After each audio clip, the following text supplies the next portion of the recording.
This video was called Indoctrination, Not Education, the Poisoning of Australia's Education System.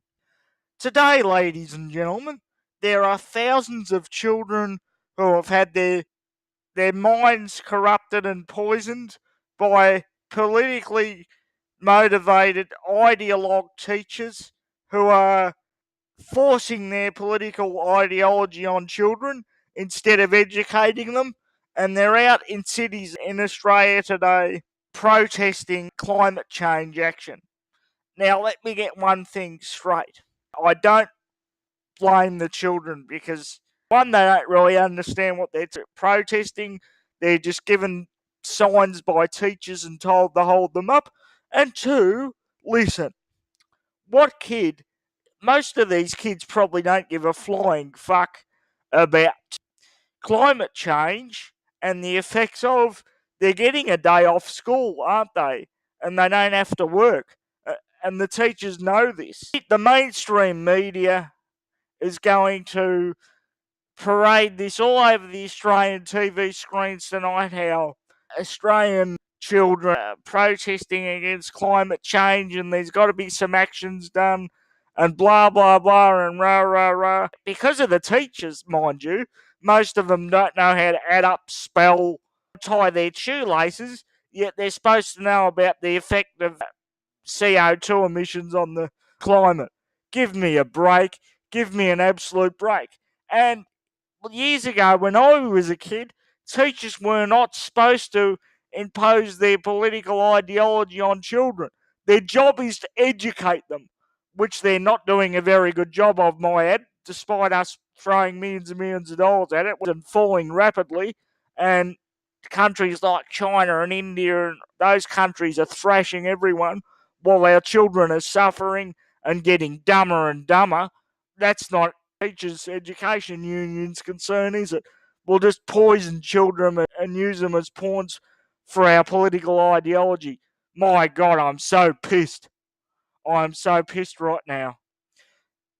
And people say, well, look at Norway's economy. Look at Norway. They're big on renewable energies. They're doing well.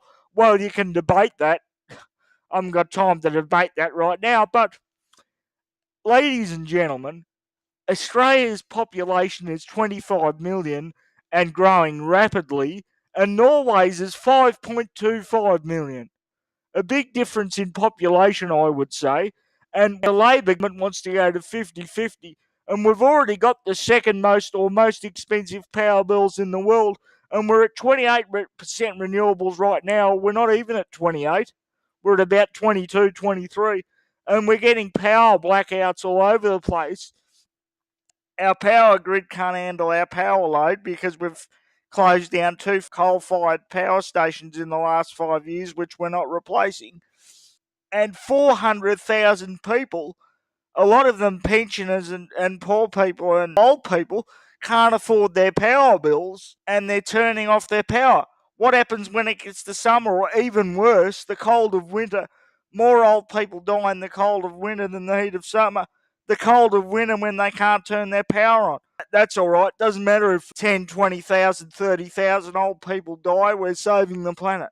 You narcissistic, sick bastard. In conclusion, any teacher that encourages their children to skip school or wag school to protest on this fake man-made climate change ideology, the parents demand that these teachers should be fired and the schools should be reprimanded.